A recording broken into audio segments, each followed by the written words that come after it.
Pity is another form of abuse. Michael J. Fox, the renowned actor from the Back to the Future movies, said this after he was diagnosed with the Parkinson's disease. In fact, not just him.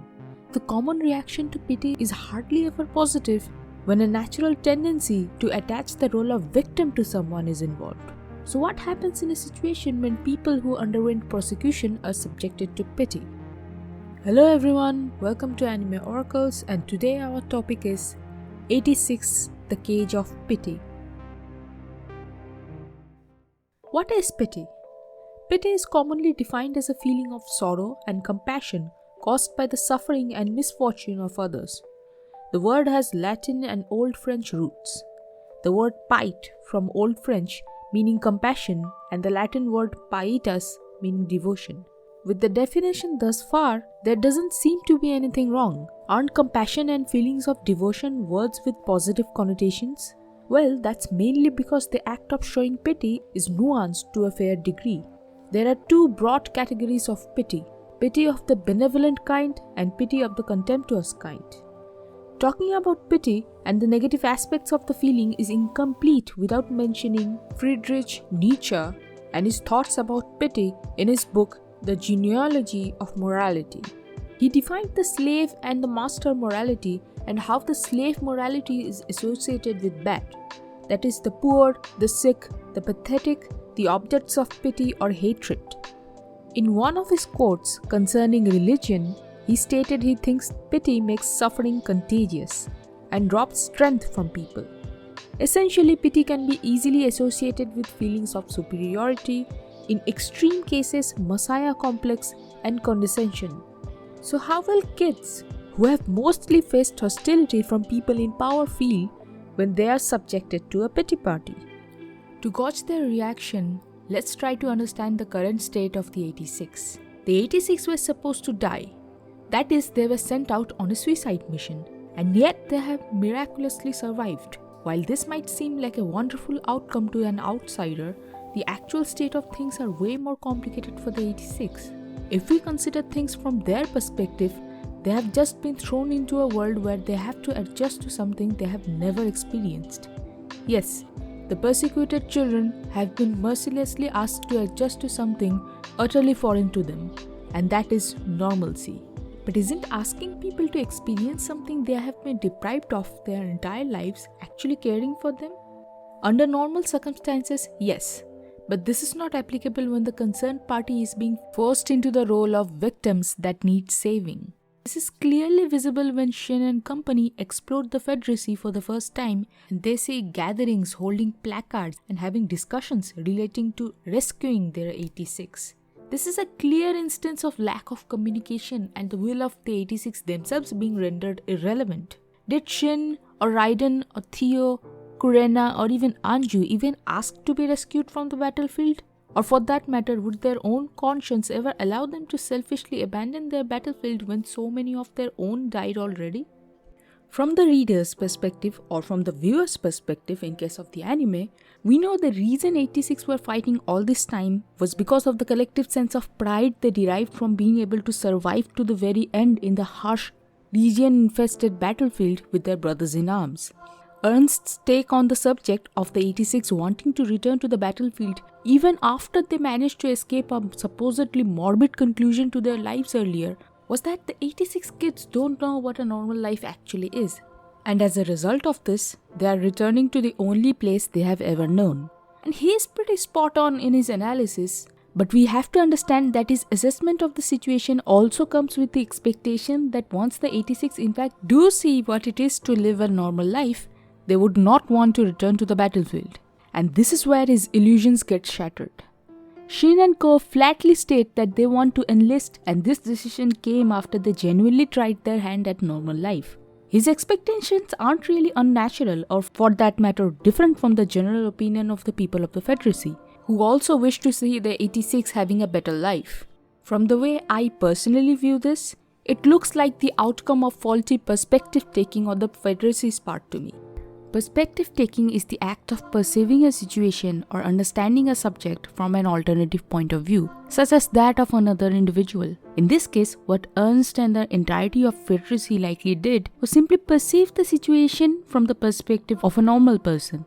That is, imagine themselves in the shoes of the 86, albeit only partially. I say the desire for the 86 to abandon the battlefield and sending them unnecessary gifts stems from this. There's also the additional effect of the Pherecydes population realizing that any non-Alba friends and relatives they had who had moved to the Republic were possibly not only dead at this point but also suffered horrible fates. Their feelings of anger are definitely not unwarranted. It's human nature to get angry at horrible deeds that a person or a group of people commit. They can't be blamed for having pent-up feelings and developing the urge to do something about the situation and help the children in any way possible. But the problem occurs when they decide for themselves what's best for the 86 children. In fact, since they have not employed empathy in their approach, their actions come across as shallow and are likely being taken for the sake of self-satisfaction. This is an inherently wrong thing to do, as the victims cannot and should not be used for practicing the set of ideas that they consider right in this situation.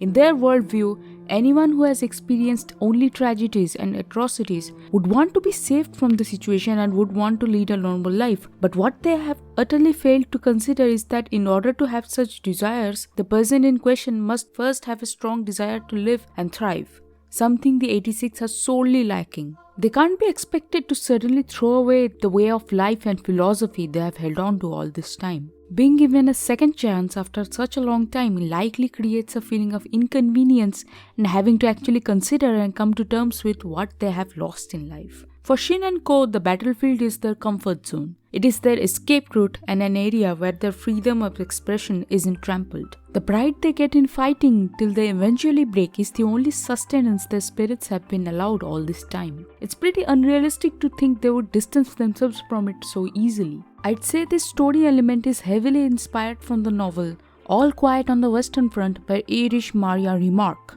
a work which is referenced directly in the narrative as it's the novel Shin reads early in the story when Lena resonates with them. In the novel, the protagonist, Paul Boehmer, faces similar issues adjusting to a peaceful life. Spending too much time on the battlefield and becoming accustomed to the death and destruction on a daily basis sometimes has the potential to make a person dysfunctional. The civilian life and peace seem impossible to adjust to. According to research conducted by the University of California, thoughts evoking feelings of pity commonly involve situations when one sees another person in need of aid or in a negative state due to an uncontrollable situation.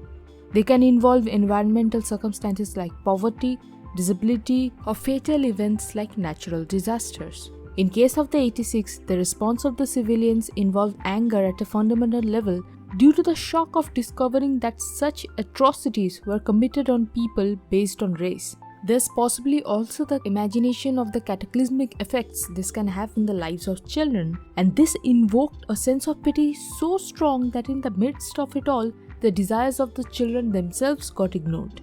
Their goodwill doesn't come from a place of understanding. It's them reacting to wrongs someone else has done and their sense of anger driving them to enforce their own definition of salvation and happiness to the 86. This is likened to a cage because technically it's pretty similar in spirit to what the Republic did. One is a case of atrocities being committed driven by insecurity, and another is forcing one's definition of salvation and happiness onto someone else who they believe absolutely need to be saved. The action here being driven by misplaced sympathy. In either case, the target group's agency is taken away. It's no wonder the 86 feel offended at the notion of people wanting them to stop fighting. They are warriors. The last thing they want is to be looked down upon and be seen as miserable children. Frederica, the only one who has the ability to see their past and also has undergone similar feelings of loss, can tell the extent to which the 86 are dependent on the battlefield for their survival. Being familiar with the Nozen clan, she has an idea of how unhinged people like Shin can become. The 86 latch onto the battlefield because war and fighting is the only activity that helps them put things into perspective. They derive meaning and a sense of purpose from it. This practice is so deeply ingrained into their psyche that they feel grossly out of place when pursuing anything else. This is seen most prominently in Shin, as he is hit the hardest in this regard. With his central goal of putting his brother to rest gone, there is nothing left for him to look forward to or hope for, and this leads to him sinking more and more into a nihilistic mindset, feeling immensely burdened by the fact that he will eventually be the only one remaining, and wondering if any of what he has been doing has any meaning. He has no wish, goals or desires, and a life without direction results in heavy psychological stress and builds destructive behavior, which is showcased in Shin's constant suicidal charges against the Legion and his general disregard for his safety. He considers himself only as the reaper of the battlefield and nothing else. His mental agony comprises of immense amount of survivor's guilt, existential crisis, and this psychological conflict only intensifies further with Eugene's death. The most definitive blow, though, is probably the news of the Republic of San Magnolia falling, and the implication that comes with it. That is the possibility of Lena, the only person he had been able to entrust his wish to, dying in the large-scale offensive. The seeds that lay the groundwork to this trigger, though, is definitely Eugene. I must say the idea and purpose behind Eugene's design was quite brilliant, and succeeded beautifully in acting as a narrative tool for the initiation of Shin's mental distress. His character design, according to Asato Sensei, is made to resemble the two most influential people in Shin's life, that is his brother and the white hair reminding him of Lena, who is also an Alba. If we want to gauge how realistic the conflicts being presented in the book for Shin are, then one needs to have a look at the real-life account of mass persecutions from our history. In the book Man's Search for Meaning by Viktor Frankl, the author talks about his experiences as a prisoner in the concentration camps. Despite the precarious situation he was in, Mr. Frankl observed that a human being can persevere and come out of any situation if he or she has the motivation and finds the struggle they are undergoing meaningful.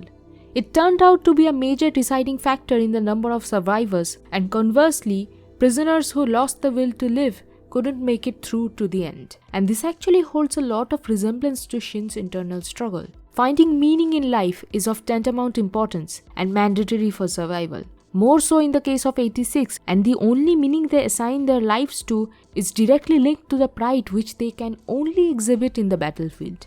Preventing the 86 from fighting threatens to take away this pride. Essentially, it threatens to take away everything from them. Hence, Frederica's cage analogy is a perfect fit. Isn't it simply ruthless to take the people who have just escaped the cage of persecution and throw them into yet another cage?